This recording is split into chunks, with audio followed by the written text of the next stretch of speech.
So once we've done this, we're ready to do the actual screen capture. Now there is a process that we need to go through, and there's actually two stages that we're going to be looking at. The first stage is capturing the slides. The next thing that we need to do is we need to go through and capture the additional footage. So if you remember, I had a monitor where I wanted to display somebody going to the website and entering a name and email address. So we're going to capture that as a separate piece of footage. But we need to capture the slides first, so let's look at that. What we do is we start Camtasia recording, we start the audio playing, and then we get ready in PowerPoint to click through the slides whenever we see a prompt on our script. Okay, so what happens is, as this is recording, it's recording the audio, it's recording the slides as well, and we're keeping it all in time because we're following the slashes that we've put in our script. Once we've done this, we'll click Save in Camtasia, and then we'll go into their Camtasia Studio and we'll produce an AVI file. We don't need to do anything else, we just need to do Save as AVI. Now, this would potentially give you a ready-made video. However, what we're going to look at next week is taking this to the next level and really making it look like a real high-budget, high production value produced video, when in fact we're just going to do a few little simple tweaks that just make it look clever. Okay, so let's have a look at this. We want our PowerPoint. So this is the PowerPoint that we created a few weeks ago. We also want Camtasia Recorder running. Okay, now you actually can't see I'm running two monitors here. This is the Camtasia toolbar. Obviously I don't want to record this, so I'm moving it off this monitor out of the way. However, you can see it's set to 1280 by 720. You can see it's set to record system audio and not to record the microphone. So that's perfect for me. However, if I was to start this presentation, you can see it's not fitting in the box very nicely. So what I'm going to do is I'm going to just move this box up a little bit, and then I'm going to shrink the PowerPoint to fit.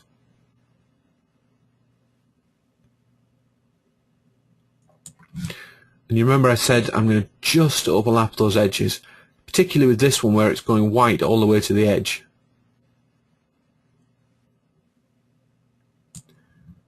Okay, can you see there's a very, very slight overlap all the way around? And that's fine. I'm not really going to lose anything from the video itself, but I am going to guarantee that I get a nice sharp edge on this video. The next thing that I need is my audio, which I have here. The challenge that I'm going to have is positioning this outside of my frame. So I think what I'll need to do is put it on my other monitor for now. Doesn't matter. So we have that. We have the script prepared. I've got that next to me here. I've got my PowerPoint prepared. It's running in a window. I've got my Camtasia ready to go, set at 1280 by 720, recording system audio, and I've got the actual audio file ready to go. Now I actually work on a couple of shortcuts here. What I'll do is I'll select the PowerPoint, then I'll go and click on the audio, and then I'll Alt-Tab back to the PowerPoint. What this allows me to do is to use keyboard shortcuts to switch between the two, because I'm going to have to go over and start my audio and then Alt-Tab back to my presentation, ready to start sending keystrokes to it as the script progresses. Now the great thing is, if you remember, when we created the audio last week, we left about 10 seconds at the beginning of complete silence. So it's not like I'm going to hit play and immediately have to be hitting the keys. I've got in this case, I think I've got about 9 seconds before I have to start hitting something. So that's plenty of time. Okay, so I'm going to click on record first.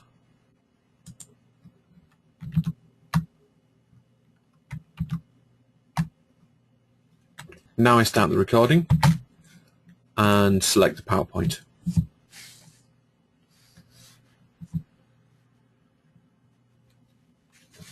Picture yourself 12 months from now entertaining a group of your friends around the piano that you're playing like a maestro.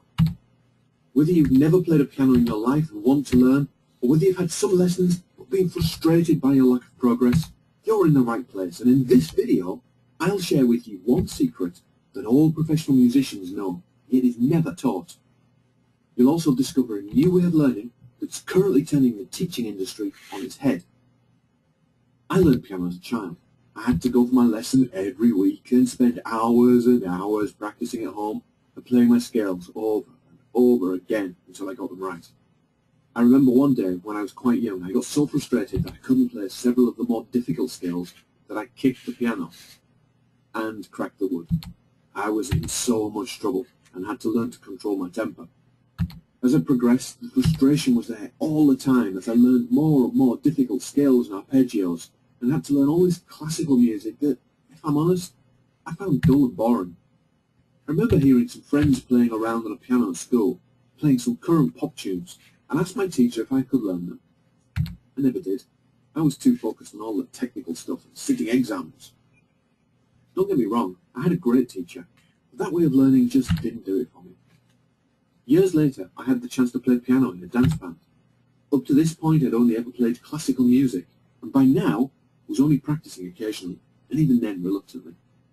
It started out fine as the music that I had to play wasn't too difficult, and I was only in the background. Then the band leader called out that we were going to play number 35 from the specials folder. I can remember it to this day. That's how traumatic the experience was for me. Bear in mind that we were on stage at this point in front of a paying audience. We started playing this song, but I had a problem. The piano music didn't have any music on it, just a bunch of chord names.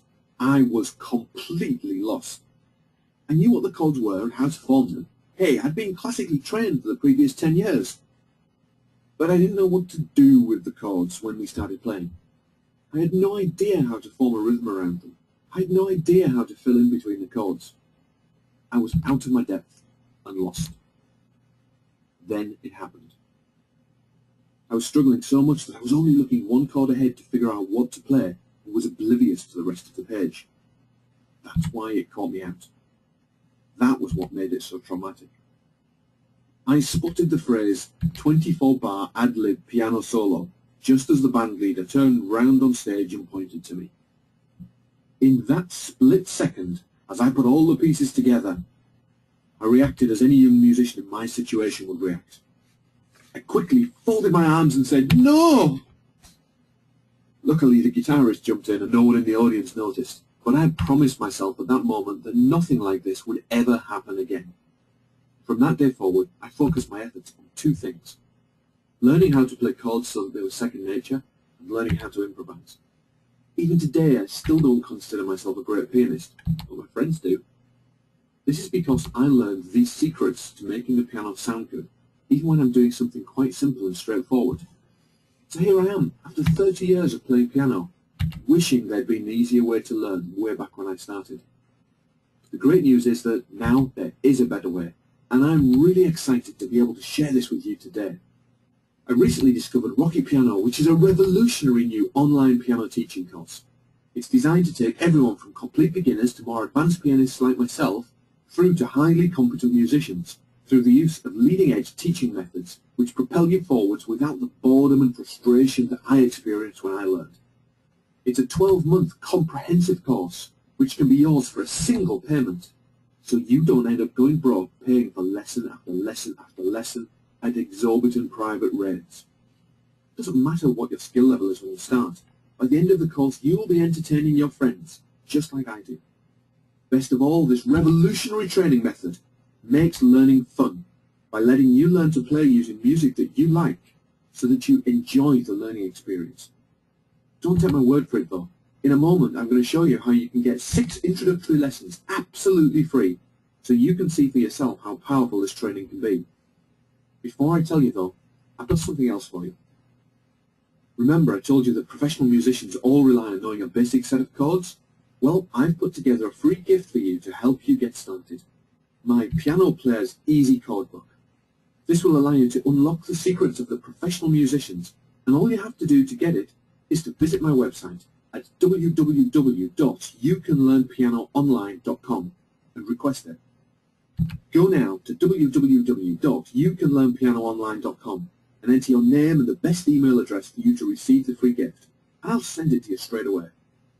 You'll then have the opportunity to claim your 6 free lessons and discover just how easy it could be for you to learn to play the piano. Go now, www.youcanlearnpianoonline.com. I look forward to welcoming a future maestro.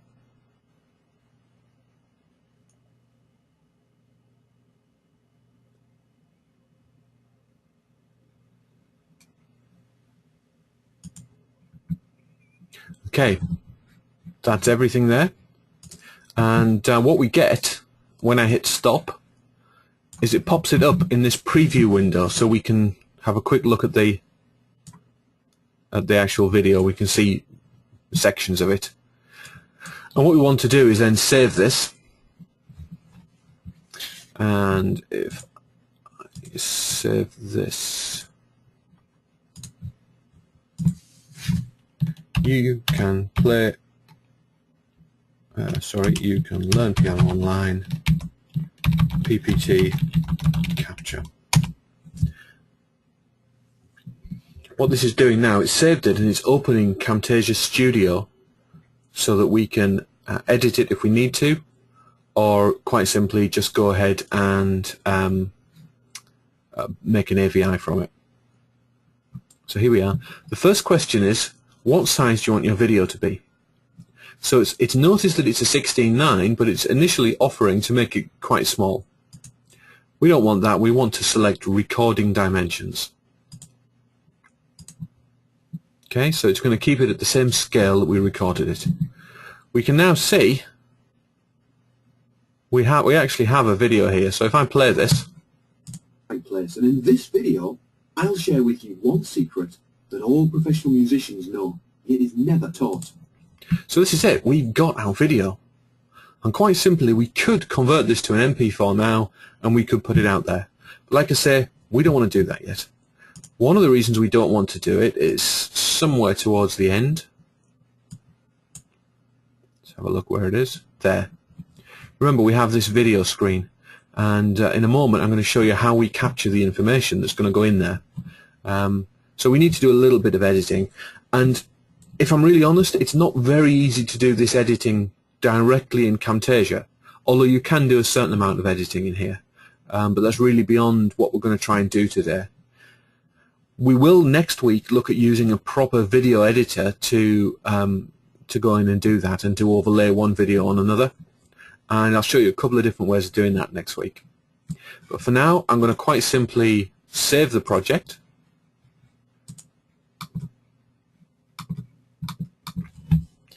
And again, I'm going to call it You Can Learn Piano Online PPT. And then we're going to produce and share. Now, there are some preset options in here. All the ones with icons are presets. What I've done is I've created some of my own presets in here. We won't look at those for now. We're just going to go straight into custom production settings so you can see what's available. We want an AVI. If you remember from one of the initial weeks, AVI is going to give us our best quality out of everything that's available here. We want frame rate of 30, which is what we captured at. We want to encode the audio with it. We're going to stick with 1280 by 720. Don't worry about that. Don't worry about that. Then we just need to give it a name, and again we need to select where we want to put it. Okay, this is going to go away now and it's going to render this project. This will take a few minutes, so we'll move on for now.